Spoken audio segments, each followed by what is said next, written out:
You're listening to the Options Insider Radio Network, the home of the Options Podcast. For more quality options programs, visit theoptionsinsider.com or search for Options Insider Radio Network in your podcast provider of choice. Listeners can also access all of our programming through our mobile app available in the iTunes and Google Play stores. Select programs are also available via live stream at mixlr.com/options-insider. That's mixlr.com/options-insider. Don't forget to follow along with your favorite programs and submit your own questions for the hosts at twitter.com/options, stocktwits.com/options, facebook.com/theoptionsinsider, or via questions at theoptionsinsider.com.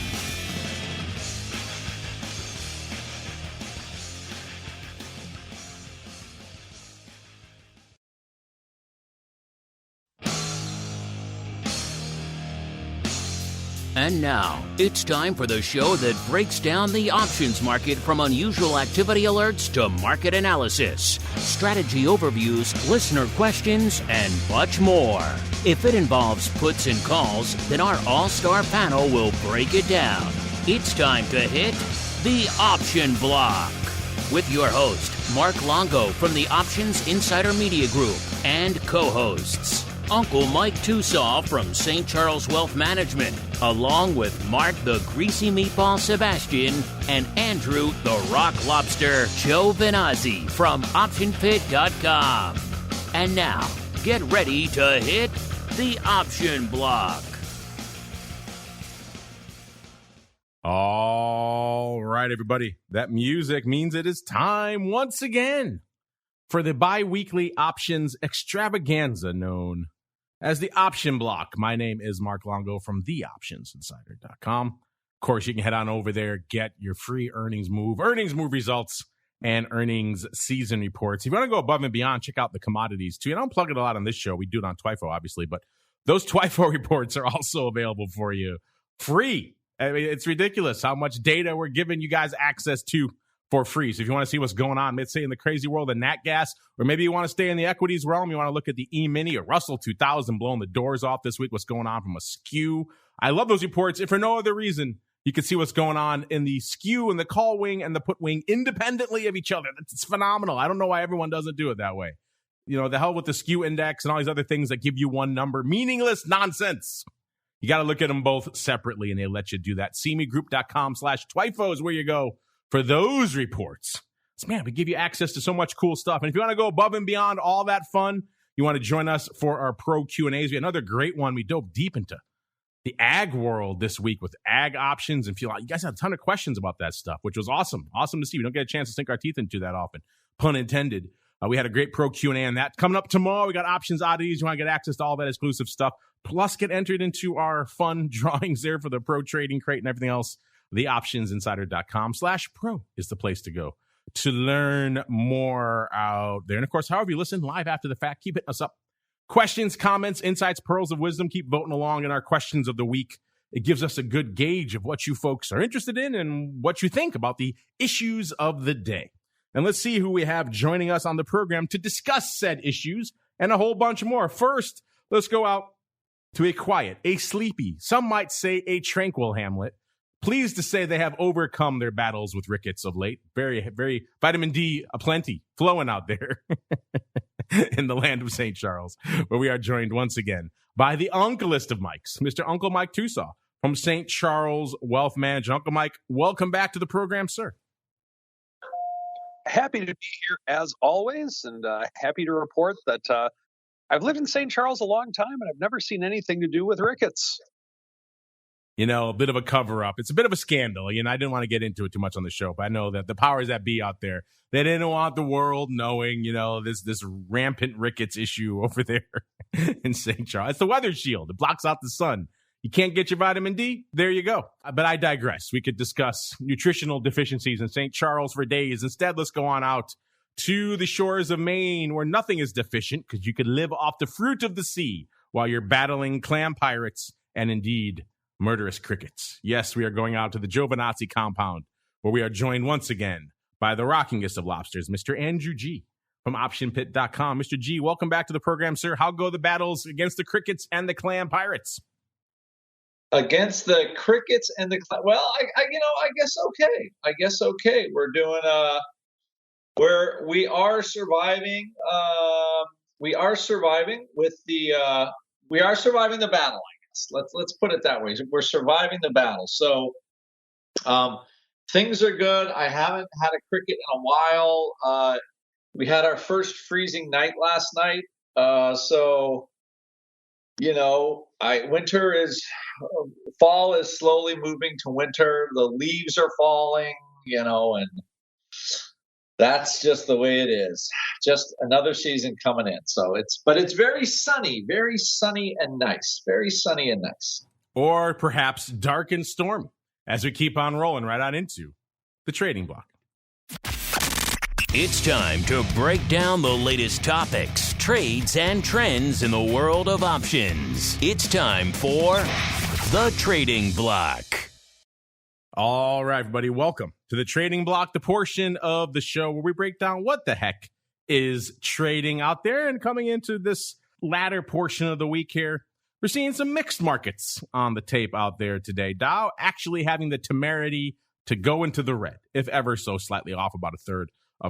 S&P up about 0.25%, and the NASDAQ up nearly 0.2%. So again, one of those days where it kind of depends which index, which sector you hang your hat in, what kind of day you're having out there. So a bit of a mixed latter portion of the week here on the tape today.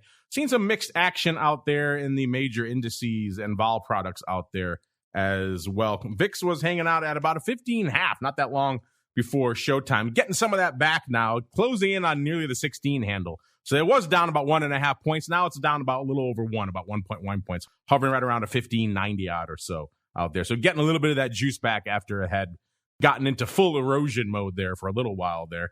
VVIX coming into showtime was hovering right around a 103. That puts it down about 6 points from where it was on Monday's show.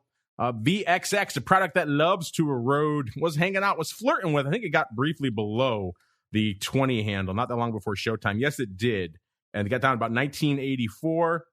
And actually, no, I picked it lower. It's like 1955 this morning. And then it has since gotten some of that back, 20.25 when we're kicking off the show here. So that puts it actually down about 1.25 points from this time last week. Still down, but not quite down as much as it was earlier this morning. And UVXY, aka the product that nobody likes to buy, was at a 14.75, and right before we kicked off the show. That puts it down almost exactly 2 points from where it was this time last week. It has since ticked up a bit. It's a little bit north of the 15 handle now, about 15.15 or so. So it's got about a little over 1/3 of a point back since that low. How low did it get this morning? This morning it got down to 14.35 at one point. So the vol products were just had all the juice squeezed out of them out in the open there. A little bit of that juice coming back in. And of course, vol Q, aka the at-the-money vol of the NASDAQ 100, was at about a 16.75. Right before showtime, that's up about 0.75 point. It has since ticked up north of the 17 handle, about 17.15. So that actually puts it up over a point from where it was this time last week, about 1.15 points. So a little bit of juice out there in NASDAQ land, as again, it's moving again. So kind of hard to fault that one out there. So interesting, kind of a weird day. Of course, earnings season in full swing. We'll get to all of that in a little bit as well. But first, let's go around the horn. Let's go the way we went, the way we started, really. Let's go back out to the land of rickets and gyros, a.k.a. St. Charles. Mr. Uncle Mike, sir, what is lighting up your tape on this kind of Uncle Mike day? Yeah, it was interesting how this day went in that we started off in the S&P. We rallied right out of from the first hour of the day, but then we pulled back a little bit, and now we're coming up again, but we're still roughly 10 points off the high of the day within the market. So market was very excited to start, but as it went, it lost a little bit of the excitement. We also, the other thing of note is that we do have buying in the 10-year note. From what it seems to me with the Fed speaking yesterday, that we isn't quite ready. It's kind of gonna taper in December. So apparently the bond market must have thought that it was going to taper a little bit more sooner, apparently. But that's where it stands right now. Rates are still unchanged. I remember thinking for 10 years, at least that, I forget how long it was, but that the previous period of zero interest rates, well, I wonder if they're going to raise rates. And it always seems like, maybe another 2 or 3 more quarters, but that lasted 10 years. And so I think it'll be interesting to see how long the zero rates can continue. But for now, we're still we still don't believe in interest rates as a society at this point. Looking at the sectors, consumer discretionaries and technology seem to be the ones that are pushing this market higher today. Financials are not by any means. The XLF is down now about 1.7% on the day. So those are the sectors that are pushing the market up a little bit on the day, and what's keeping it back from going continually further on it. With that, we also have the VIX higher on the day today as well. So we have buyers in the S&P. We have buyers in the government treasuries. We have a little bit of buyers a little bit of buying going on in precious metals, with silver up slightly.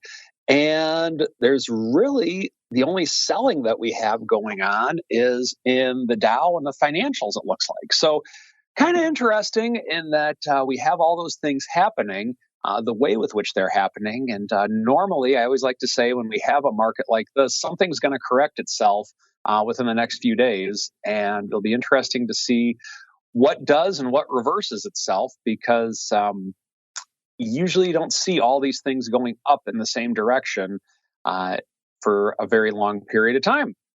We have non-farm tomorrow, so that could actually be something that moves the market one way or another, for better or for worse. And it'll likely move one of these markets with which we're looking at. You just never know which one. And that's what I'm seeing. Uncle Mike, though, I do have some bad news for you. I know you like the rays of sunshine and optimism, but unfortunately for you, sir, Shiba Inu coin is actually down today, sir. It is down nearly 25% on the day. And on the week, it is down 45.25%, sir. What say you? I know it's your primary holding. I know you didn't think it could go red, but unfortunately it has, sir. What say you? So it's I have an interesting story on Shiba Inu, and this is typically an indicator of where you go with things. So I have a little bit of plantar fasciitis, and I'm getting physical therapy for it right now. Nothing horrible. It's not really affecting my life that much. I can't do uphill sprinting, but aside from that, I can do pretty much any other exercise I wanted. But with that, my physical therapist, he was telling me all about Shiba Inu. And, they always say when barbers and cab drivers, and I would say now at this point, physical therapists talk about what to buy and what to do with something, it's typically not a good sign. And so the fact that as we're going through my foot exercises last week, we're talking about Shiba Inu, that was kind of an indicator for me on it. So I should have shorted it, I guess. But it's down 45% on the week. If you go back a full month, though, it's still up 467%. Yes, the fun world of, let's just say, the lesser cryptos out there. I won't use the epithet that some hardcore crypto folks throw at these names. I'll just say the lesser coins, even though it's in the top 10. At least it was. Maybe not in market cap anymore. But intriguing stuff nonetheless out there. I see some of you folks in our chat joking about Shiba and Ford. Yeah, Ford's looking pretty good out there, unlike Shiba today. Let's go on out now to the land where I think they've conquered rickets, but I'm not too sure about the modern epidemic of piracy going on out there. Mr. Rock Lobster, sir, how goes the battle with rickets in Maine? And then also, if you have time, aside from that, what's catching your eye in the markets today, sir? I'm seeing the note. The scientific truth is all I'm saying. Yes. The banter that you have thrown your way. You know what? I'm doing Option Pit newsletter. I have a trade in there. We do a rundown of all the things going on in Option Pit. I do that every day. And today I feel like I want to call it the market likes the beautiful stocks. Okay, so let's just do a little rundown here. Amazon, like the Qs are up another 100. I mean, it's a foregone conclusion that they'll be 400 relatively soon. An amazing rally. Okay, amazing rally in the Qs. So Amazon up 90. NVDA up 30 is now $300. I think when it just split, it was $200. I'm going to say a month ago, I'm trying to think. Is it up 50% in a month? Let me just make sure, because I want to be accurate to our listeners. Yes, listeners. So in the month of October, because I remember I was long put flies and long stock for kind of a little like a little protection on the stock, but looking for kind of a runner up. And I thought I was pretty smart. I think I got out of my stock around 220 or something like that. I'm like, woohoo, and okay, that was October 6th, 7th. And a month later, NVIDIA has added 50% to its market cap. Yeah, but Shiba did 463%. So nana boo boo to you. Exactly. What's a large market cap name to a crappy also ran crypto? I mean, how could you compare the two? I know. It's crazy of me, right? So NVIDIA is pushing $700 billion in market cap. And listen, I'm not saying it's not a great company and they have great products and all this, but I think it's definitely and I don't know what the rally is today. The reason somebody must be using their chips, or Facebook is going to do their virtual universe and to be honest, you look at that whole virtual universe for Facebook thing, the metaverse, and just the amount of people staying at home or not, I can't help but think that's going to be a big seller. Of course, it's going to need a lot of computing power. Either way, NVIDIA's up a ton. Again, a beautiful stock, right? Costco up $17 today. Google up 30. Let's just read the list here. McDonald's at $254 stock. Microsoft's not doing much. Like I said, NVIDIA's up $34. That's 12% in a day. Qualcomm's up 17% in a day. Again, all the big chips. They hate Intel. Intel is still kind of in the dustbin. So again, it's hard when you're like an old guy value investor, and then you see just the valuations on undoubtedly great companies, no question about. They do amazing things, but man, they just get bid to the moon. And so what's also happening today is, you have the S&P 500 up, the Qs are up quite a bit, 1%. And VIX drew the line in the sand. One of my students today was saying, 15 is the new 12. And I guess we touched a low for VIX for the year. And that was it. So, and to be honest, with all this upside explosion, vol can't go down. It's just not going down anymore. So I closed yesterday and today a bunch of vol puts. And for that, it's like, for the same reason that we've seen this whole year. Fool me once, fool me twice. So at least for right now, when you have one part of the market like this just going, and I think with a pretty parabolic lift, right? For a company like NVIDIA, it's not a small company. After all, they do make hardware. And they have an enormous market cap. So, and that's where the money's going. Like oil today. So OPEC basically said to Biden, "We're not raising production," and every oil stock is down. Also, I think as far as like commodity plays, I was looking at silver and what's going on. Somehow, silver's up a little bit, gold's up a little bit. A lot of commodity stocks down. So I think just, kind of algo-driven, strange vibrations just for the day. But, vol up, SPX up. Now, here's the thing. Like I said, as you recall, Mark, in the late 90s, early 2000, we saw a lot of vol up, market up, right? Just people getting in size, wanting, to own stocks and just chasing stocks higher and higher and higher. And eventually things settle down. But as of right now, not. So I think we have a volatile VIX is fueled by upside move. And it ain't going away anytime soon. Oh, and I forgot to mention Tesla. Okay.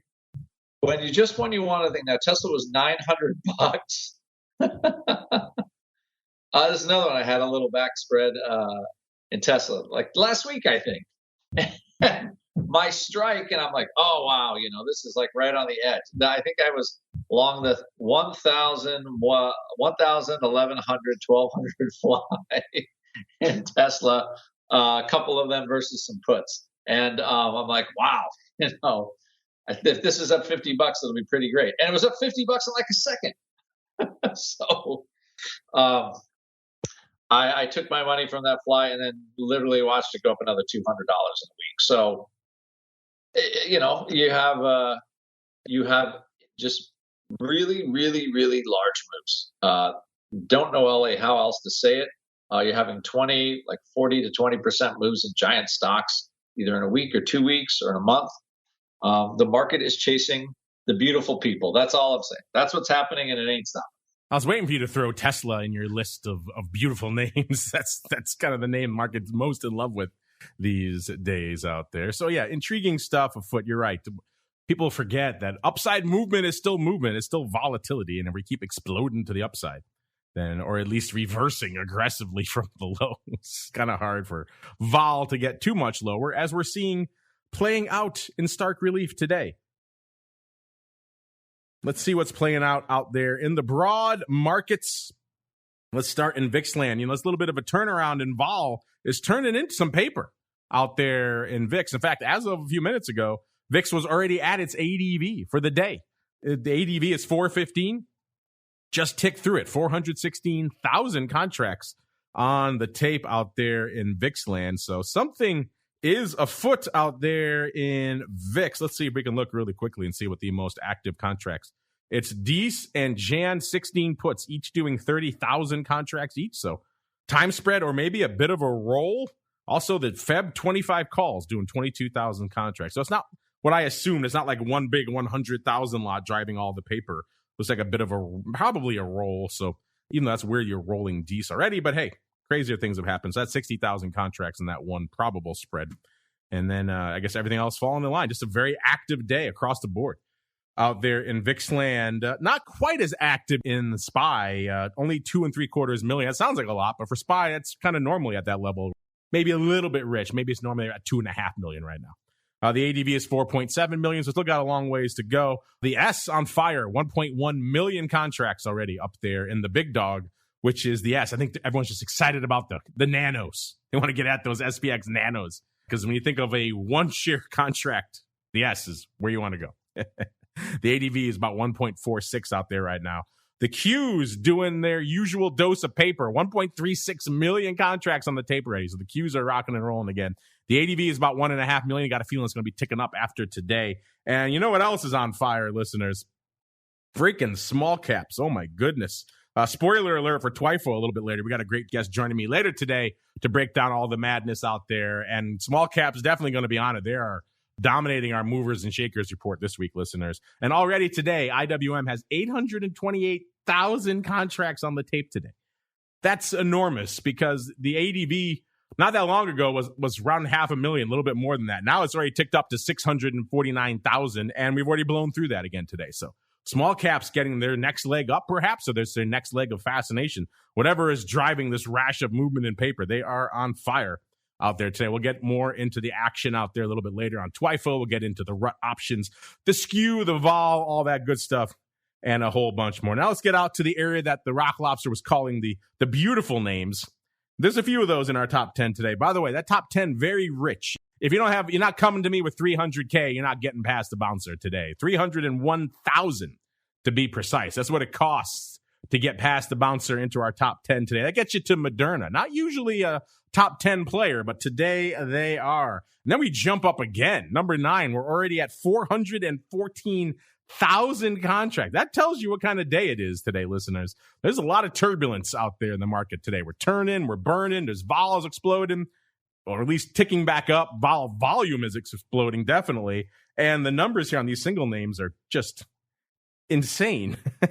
So number 9, we're already at 414,000. On a good day, listeners, on a normal day, that's probably the level for number 3 on our top 10s. That's kind of where we are right now. Number 8, the Amazonians, 425,000. Easy for me to say.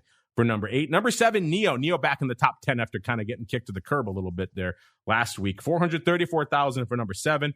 Number 6 is the old Facebook. Yeah, they're still Facebook to me. Forget this meta nonsense. Facebook, 437,000 contracts. Number 5. Yes, I said number 5. Pushed way down the list this week, listeners. There's other folks coming to play today, and they're coming for size. Apple, a mere 854,000. We're at number 5, listeners. We're already at 854,000. That's enough to be the top of the list most days, but not today, listeners.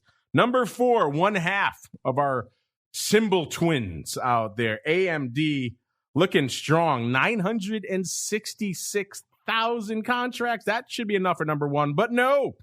Number 3, I think it's kind of firmly in the meme camp now. Just looking at the freaking move it's made of late, it would argue for it. Ford over the $19 handle now. It was just at $12 not too long ago. Man, all those people who had the AUG 20s and the AUG 18s and the AUG 19s, they were just a few months early.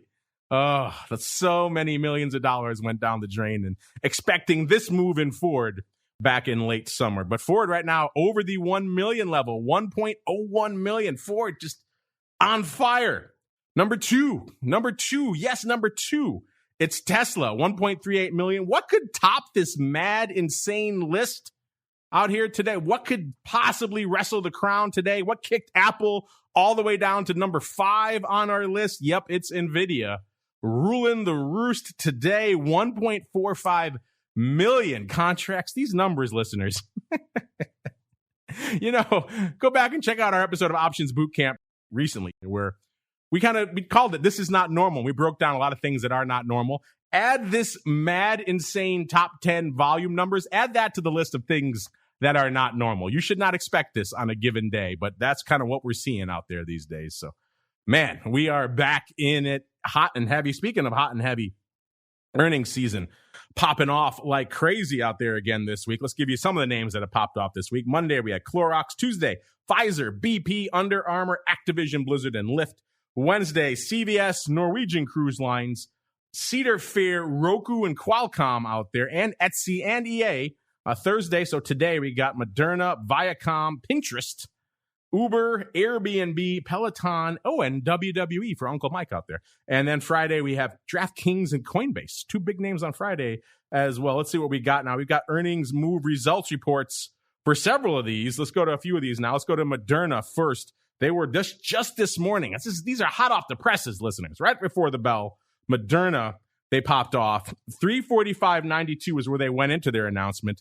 They were pricing in 6.7%. Get this, listeners. They delivered 17%. My goodness. Finally, we're seeing some outperformance. It's not in the right direction if that's what you are looking for upside there. But, man, they're off nearly 20% now. 67 handles. My goodness. So a little bit of outperformance there from a vol perspective. Qualcomm, they were after the bell yesterday. Let's see. They were pricing in 4.6%. They closed at 138.5.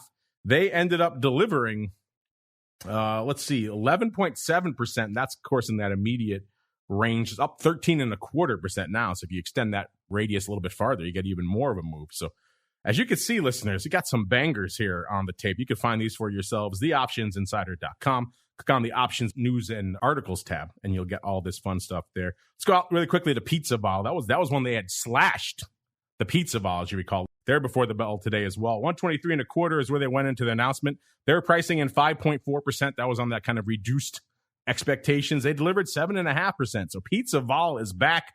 I guess slashing it was the way to go because now it looks like an outperformance out there. But either way, there's a lot of tickers here if you guys sink your teeth into. Really quickly, a couple more. EA here, the third after the bell. They were at 139.5. Nice and rich for EA out there. They were pricing in 5.2%, and they delivered 4.3%. It's our first underperformance, listeners. And now I'm looking at it only up 2.6%. So they have underperformed. One of our first names to actually underperform here. Let's go out to Roku. They're a perennial, you should say they were a perennial top 10er, and they were a perennially volatile name for essentially a set-top box and overlay for smart TV company. The third after the bell, 313.36 is where they were trading. They were pricing in 8%. They delivered 5.6%, listeners, so a little bit of underperformance there. And let's look right now. They're off 8.5% now. So they have gotten that move back. So if you waited a little bit and were patient, at least you had a chance to break even out there. Let's see. Let's go out to Viacom. One more here. They were today before the bell. 37 doubles where they were trading going into their announcement. They were pricing in 5.4%.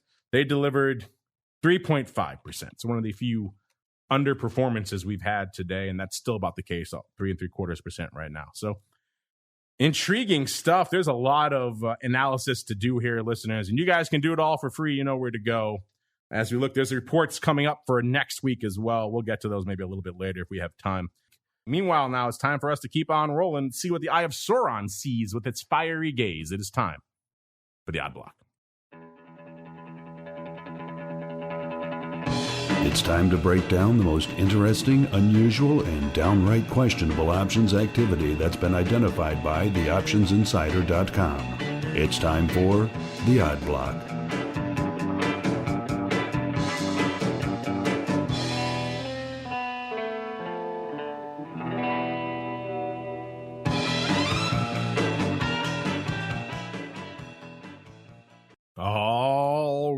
Everybody, let's do it. Let us unleash the Eye of Sauron. Let's see where it fixes its gaze today. We're going to head out actually to some familiar stomping grounds. We've been talking about this name a lot lately. This is COTY, ticker symbol COTY, COTY, trading exactly $9 right now. This is, of course, the fragrance, cosmetics, and skincare company, so multinational beauty company. And we've been talking about them a lot lately, but they're back on our radar today. Like I said, trading exactly $9 right now. They've had quite the year.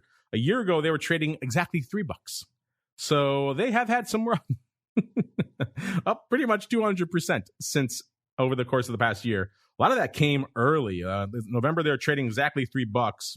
By November 24th, they were trading $7.55. So they had a huge move. In just November of last year, they more than doubled in the span of just a few weeks. So something was right with them last November. So if you kind of rode this up in November and then kind of dumped it, you did all right. You missed out on some of the move, but it's kind of been hanging out a lot of this ever since. It got up to $7, like I said, hung out there, sold off for a while. In February, it started rallying again, got up to $9 in March, then sold off again. And then in April, got up to its 52-week high of about $10.50. Hung out there very briefly, then it sold off again to about $8.50 again, and it hung out there pretty much until August when it tried to rally again, got up to $9.75 ever so briefly, then sold right back off again to $8 again in September. And it's been hanging out in this $8 range, actually trended lower, got back down to $7.50 October 19th before turning it around again and rallying over since October 19th. It's gone from $7.50 to where it is right now, $9. So it's rallied $1.50 just in the past few weeks. But yeah, pretty much that level it was on October 19th was almost exactly the same level as it was on November 25th of a year ago. So you didn't miss out on a whole heck of a lot outside of a little bit of run to the upside in May. If you got that whole rally in COTY in November, then turned away and did some other trading, maybe you got into some meme names, who knows? You had an exciting year since November. And of course, the COTY now back on the rampage here over the last couple of weeks. Let's see what our Eye of Sauron found out here. Looks like, Mr. Rock Lobster, there's some craziness afoot in the Nove 9.5. Someone's coming to play out there today on the 9.5 strike, and they're doing it for size. We first noticed a big print, nearly 10,000, 9,628 to be precise, of the 9.5s going up for 65 cents. These are a penny off the bid, but it seemed weird. Stock was 905 when these went up, so pretty much right around here. We thought we'd send the Eye of Sauron back to dig a little bit deeper, and so we did. And what we found was some more prints to the tune of earlier this morning. Actually, 942 was the first large print of 5,940 going up for 61 cents, closer to the offer there. That was about 102 vol. We saw more prints going up at that same time of 1140 when the big nearly 10,000 went up. Another 5,000 printed for 58 cents, so pretty much through the offer at that point. That was a 100 vol as well. And then that last chunk printing for 65 cents for 113 vol. Total of about 28,000. So some more have slipped in as well, because that's only 19,000 we have here. So more, another 9,000 have printed on the day. So it seems like, despite what that first print may have shown us, it seems like they probably were buying these, but maybe you differ, Mr. Rock Lobster. What are your thoughts? You think they're overriding these, trying to get some premium here in the land of COTY? Think this thing can't make another run past 9.5? Or do you think they're loading up for the next big upside leg here and everyone's favorite multinational beauty name, COTY, Mr. Rock Lobster. So I think we've discussed this. This is the one that bought Kendall Jenner's fragrance company or whatever. She's a Kardashian. I will leave the Kardashian beauty updates to you and the meatball. So that's your livelihood, not mine. Well, yes, it does. It flows from the meatball and from Big Blonde Hair. So this to me, all right, let's see. You know what? I'm not feeling this is a like buy right type. Let's see here. Really? Okay. It's a combination of contracts. I don't know. I'm not feeling buy right on this one. I have to say. Volatility is too pumped up. This is more to me like somebody's just buying some calls in here. So now you've got earnings coming out. It has all the hallmarks of a call buy, call buyer, stock going up. So yeah, I think it could make a run. This is one of those companies that I think it's held by it has one huge wealthy investor family type thing going on. So I'm thinking this is a company that, yep, I think this is call buyers. They got. I'm just looking at this. The ball's just too pumped up. So I got to go call buyer there, Mr. Longo. Yeah, I'm with you on that one as well. I kind of felt like a buy, but I was willing to entertain alternative suggestions, even though I didn't really agree with them. That's the kind of open-minded guy I am. I will entertain all viewpoints before I slap down the idiotic ones as we keep on rolling. So we'll keep an eye on COTY here. Once again, I think we have some other COTYs to watch in our analysis back catalog. Speaking of said back catalog, let's get to some of that now, because this thing is just, we have so many trades. We keep adding more every show. We need to break some of these down here. Let's go back out to some puts we profiled in Children's Place now, back on September 20th. Oh, the heady days of late September. Young and innocent we all were back then. And let's see, on that show, we profiled the October 70 puts. We saw a print of 4,180 of the OC 70 puts going up on the bid for $1. It was a pretty wide market. There were $1 at $1.45, and this person wasn't playing around. They didn't try to game anything. They didn't try to get a nickel or a dime better. They said, how much is that bid for? Sold 4,180 times. That's a 64 vol, if you're wondering, listeners. The stock was 83.5 when they sold these bad boys. And it looks like they were on the right side of history. In fact, so much so that they maybe probably wish they bought the stock instead. That's the downside of selling puts, listeners. They work and they're nice, and they usually end up putting some money in your pocket.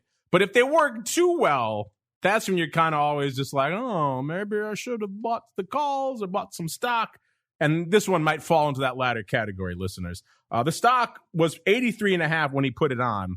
The stock closed, I should say, a little bit lower at 81.32. So in that sense, it still worked out, and he probably was happy he didn't buy the stock. So in the lifespan of this trade, he probably is happy with that. So he ended up making, about $418,000 on this trade. These puts were all still open. But looking at Children's Place right now, it has caught a bid. It is 50 cents shy of $100 at this point. So this thing has exploded. The 70 strike is a distant memory. And even the 83 half level that it was trading when these puts went up, a distant memory as well. So now it's threatening $100. This is one of those scenarios, Mr. Rock Lobster, where maybe this person's thinking, perhaps I should have bought some upside, sir. What say you on these Children's Place puts? As I recall, when you looked at these back in September, you thought you didn't mind these. You kind of liked them. And they worked out. I mean, they made, you're not gonna laugh or pshaw $418,000. That's a couple of Ferraris. But still, other things could have been done as well, sir. I recall this being like a little closer to the fire than we were used to.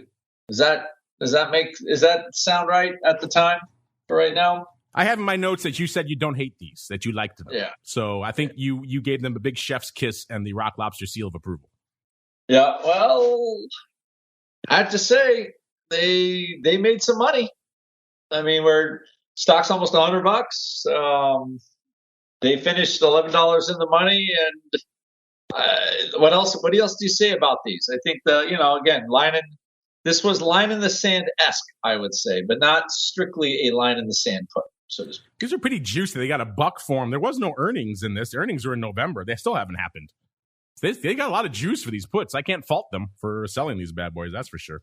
And it worked out. So clearly, in hindsight, it was the right play, even if perhaps scooping some upside. This thing, Children's Place. I guess children's apparel and accessories is on fire these days. This name is up 73% over the last year. It was trading $25.50 a year ago, now trading not that far from $100. So quite the run here for Children's Place. All right, let's go on out now to another review. This one not that long ago, Mr. Rock Lobster, just a little over a week ago. We're going back to Brazil, to everyone's favorite PBR. No, not Pabst Blue Ribbon, even though that would be fun. But we're going to Petrobras. Yes, we've been out there a few times on this show and many times as well on oddities. Brazil, Argentina. We've been sucked to South America on oddities many times. iTub, all these names going up for size. At the time, we talked about some very near-term puts going up in good old Petrobras. You saw a 10,000 lot of the October expiring on the 29th. So these were in the weeklies. $11 puts.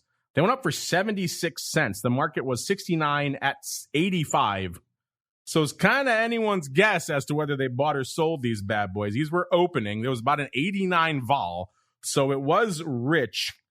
The one reason that made us lean towards they bought these, obviously the execution was closer to the bid, but that could be neither here nor there, or the offer, I should say. That could be neither here nor there sometimes. We have to look a little bit deeper. But the fact that they did have earnings the day before this name expired, so on the 28th were the earnings, these puts expired on the 29th. That's typically a use case for buying. We don't see as many people having the, shall we say, intestinal fortitude to want to write the options through the earnings itself. A lot of times it'll expire maybe a day or two before. If the trade expires after, a day in this case, after the announcement, there's a good chance that they probably were buying these. That is, after all, the original use case for what weeklies were intended for. They were intended to hedge things like earnings announcements. They've since been, sucked up into this great premium harvesting maelstrom, but they were intended for stuff like this. Buying them and to hedge the day after earnings. You don't have to buy a whole monthly contract. Just buy the weekly and you're good to go. And so it looks like I'm going to read it as that they bought these bad boys. And Pabst Blue Ribbon, a.k.a. PBR, it was trading $10.39 when they put these up. So these were already in the money. They were pretty meaty. And there were earnings, like I said, the day before these puts expired. And the earnings looks like they were not good. So it seems like they were on the right side of history on these ones because the stock closed at $9.82 on expiration. These puts were still open.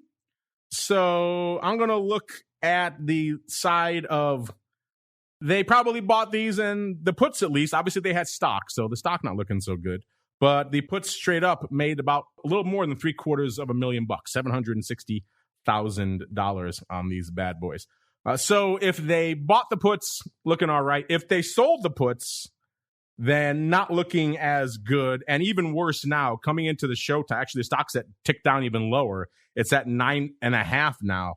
So if they bought the stock, they've lost about another $300,000 on this trade on top of it. So let's hope for their sake that they bought the puts to hedge their position. They're out of that stock now and they're good.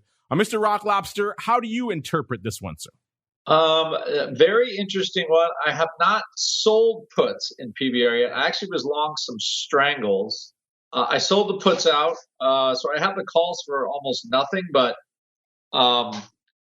this stock with Bolsonaro and all the problems in Brazil, I think this. I mean, you trade these. I think you trade these on the politics, and when the politics are really bad, they just sell everything off, and then things get better down the road at some point. So it looks like if they were, let's say, this is a good one on. I'm trying to think here with this one. Buy or sell is pretty tough. What's weird is I have noticed most of the paper has been bullish because I follow the stock. So right now, basically, I'm looking at the 11 calls in January. I'm trying to see if I can get them for less than 15 cents. The stock was just $11. I guess oil prices going up doesn't matter. Nothing matters. Yeah, the 11s are 15 cents. I mean, the stock was just $10.50, not very even like a week and a half ago or something. So I do feel like this could be a stock where calls go to die just because of the timing and everything. Like the Jan 7 puts are 24 cents right now. So as far as this one goes, I don't know. It's a tough one just because so much paper has been bullish and it has just been wrong. Like wrong as you can be on a stock, at least for right now. So I'm going to go with what I have seen in this stock. And, on balance, I would have to say, it looked like something a little closer to the bid at the time. So I'm guessing customer just like kind of based on like relative where it would trade. It feels like the customer sold the puts for 76 cents. So as of now, I think they're taking a little pipe on it. There you go. Two different interpretations, listeners. Where do you feel on this bad boy? Again, this one is open to interpretation. If they did sell those puts, then they are not looking as good right now and looking worse by the minute as the stock continues to trade down. We know it's never worse by the minute. It's your mail, so let's get to it. A little bit of the old mail block. It's time to take your seat on the All-Star panel as we read your emails, tweets, Facebook messages, website comments, and much more. It's time for the Mail Block. All right, let's get to it. Listeners, first off, our question to you of the week. We got spooky on the show on Monday with Undertaker and everything. We wanted to honor the spooky season here. We just had Halloween on Sunday. So in honor of Halloween, we thought we'd ask you, what do you guys think is the most terrifying options strategy? If you don't see the one that really chills you to the bone, hit us up with your alternative. We gave you 4 we thought could be, I guess, depending on your interpretation, pretty scary. You straight up straddle, intimidating to some. Iron Condor, I think the name alone spooks a lot of people. Time spreads, yeah, that's a frequent offender. Or we got a little esoteric with conversions and reversals. How many of you even know what those are? So that alone, you don't know it. Spooky. So intriguing stuff. You guys have been voting. Let's go around the horn. Let's go to the uncle list of Mike's first as he helps St. Charles battle back against the raging rickets epidemic out there. Mr. Uncle Mike, sir, which of these 4 do you feel is the most terrifying? And then do you have an alternative suggestion you'd like to throw out there? We're open to suggestions. And then B, more importantly, what do you think our audience is voting for? I would say I'm going to go with the Condor on both fronts. And the reason that I think the Condor is the most scary is because it's one of those strategies where people typically do it at a high probability level to where they sell their spreads so far out of the money that it's highly unlikely that they'll be touched. But then when they're touched, you lose a whole year's worth of profits. And so to me, that's personally very scary. And the thing that I would put out there as something even more scary would be a naked short strangle for the same reasons, because you're not hedged in that. Short strangle, Uncle Mike adds. No one's written in for short strangles. Interesting. Interesting indeed. Mr. Rocklobster, same question for you. If you have a choice or perhaps a write-in you'd like to suggest, have at it. And then B, more importantly, what do you think our crazies are voting for? I think the crazies are voting for a calendar time spread just because, I just don't think people in general kind of understand totally how it works. Oh, wow. What I would say that was the most understand. I think the short strangle, I will agree with TOSAW. That might be the most abused position that people think they understand, but probably don't. I would go there with that one. Short strangle right in for the 2 of you. Well, let's see what our audience is thinking. And as I thought, time spreads is in the lead, but it's not quite as commanding as I thought. It's pretty impressive, but not quite as commanding. It's not like 80%. Time spread's 46.7% right now. Number 2, the old Iron Condor, 31.1%. Number 3, Straddles, 15.6%. Number 4, conversions and reversals. I don't think a lot of people even know what those are. So kind of threw that in there as a bit of just a test, see what you folks thought of those. We have mentioned those on this show and on Options Oddities before, though, if you folks pay attention. We have some write-ins. No short strangles, though. 2 of you going the short strangle route, which is interesting. We have our regular writer in there. I just like his handle. That's how he makes it on the show all the time. He's got a good handle. Age of Delaquarius. He says he's got to go with time spreads, especially if there's a large gap between the expiration dates. Yeah, your traditional calendar is going to be about 1 month, maybe in the weeklies, 1 week.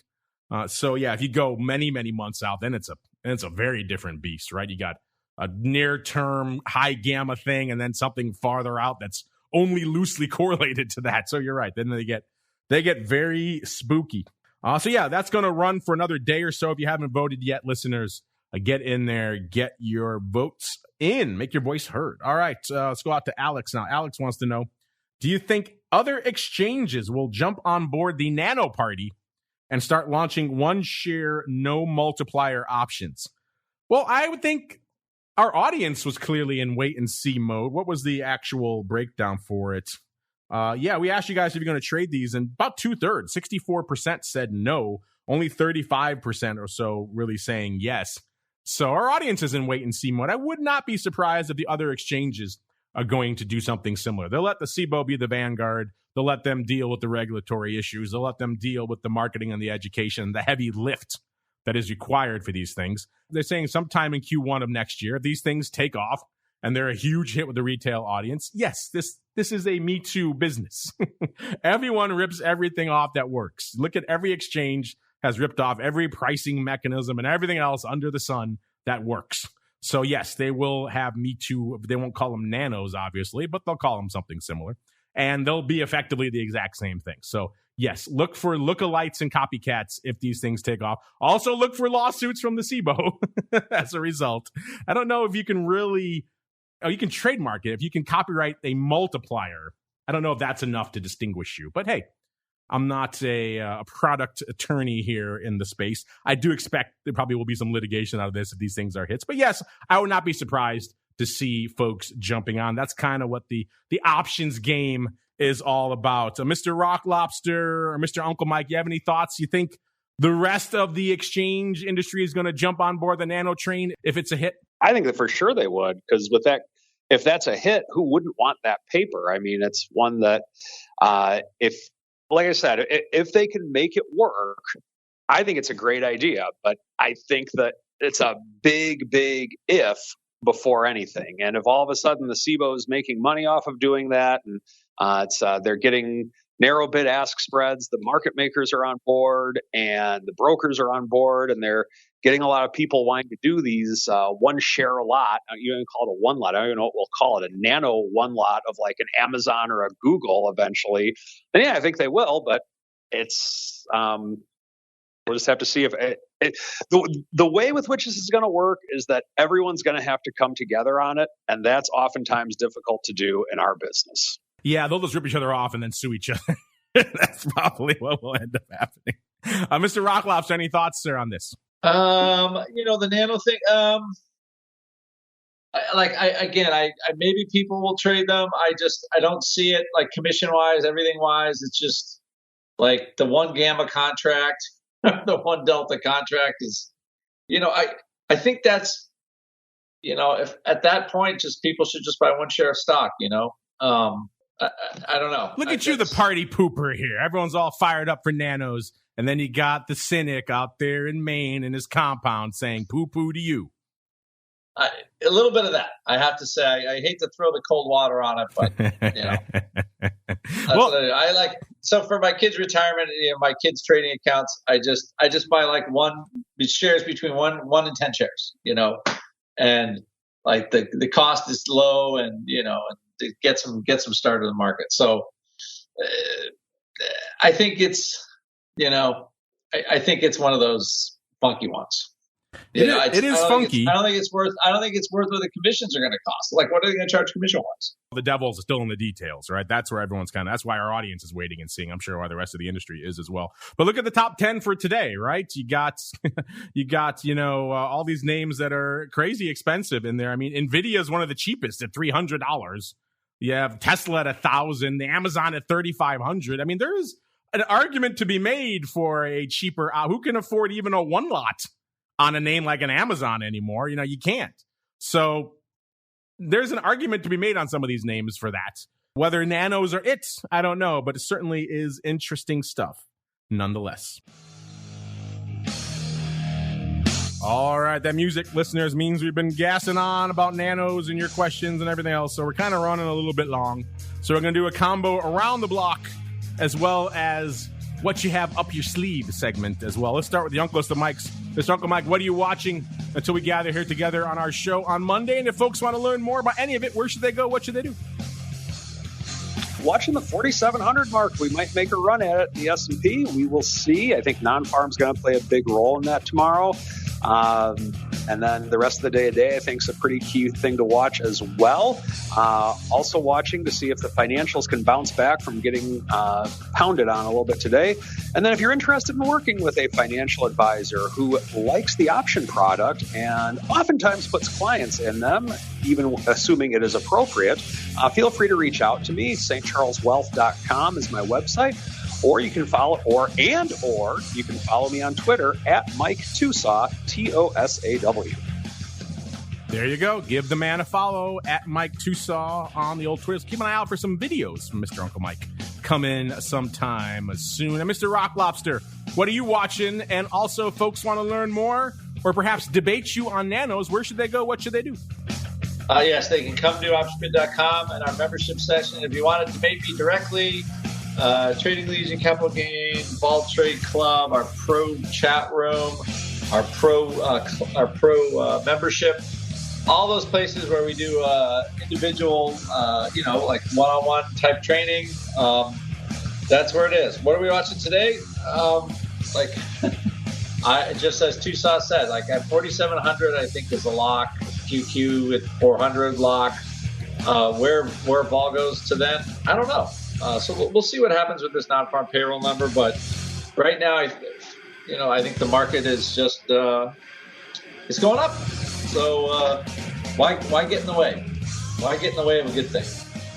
There you go. Why get in the way indeed? If you want more of a good thing, optionpit.com is the place to go. We got to go on out of here so we can reconfigure for our guest coming up. If you're listening live, go get a beverage, have a snack, hit the restroom. We'll be back in 26 minutes now to break down all of the fast-moving world of futures options coming up on TWIFO. Small caps and equities, yeah, they're going to be on there as well as a bunch more. So stay tuned for that. Coming back tomorrow, of course, noon Central, 1 p.m. Eastern for Vol Views. And then after that, for all of you Secret Club folks, 2 p.m. Central, 3 p.m. Eastern for Options Oddities. So we'll see you back here for TWIFO and then for all the other fun tomorrow. You're listening to the Options Insider Radio Network, the home of the Options Podcast. For more quality options programs, visit theoptionsinsider.com or search for Options Insider Radio Network in your podcast provider of choice. Listeners can also access all of our programming through our mobile app available in the iTunes and Google Play stores. Select programs are also available via live stream at mixlr.com/options-insider. That's mixlr.com/options-insider. Don't forget to follow along with your favorite programs and submit your own questions for the hosts at twitter.com/options, stocktwits.com/options, facebook.com/theoptionsinsider, or via questions at theoptionsinsider.com.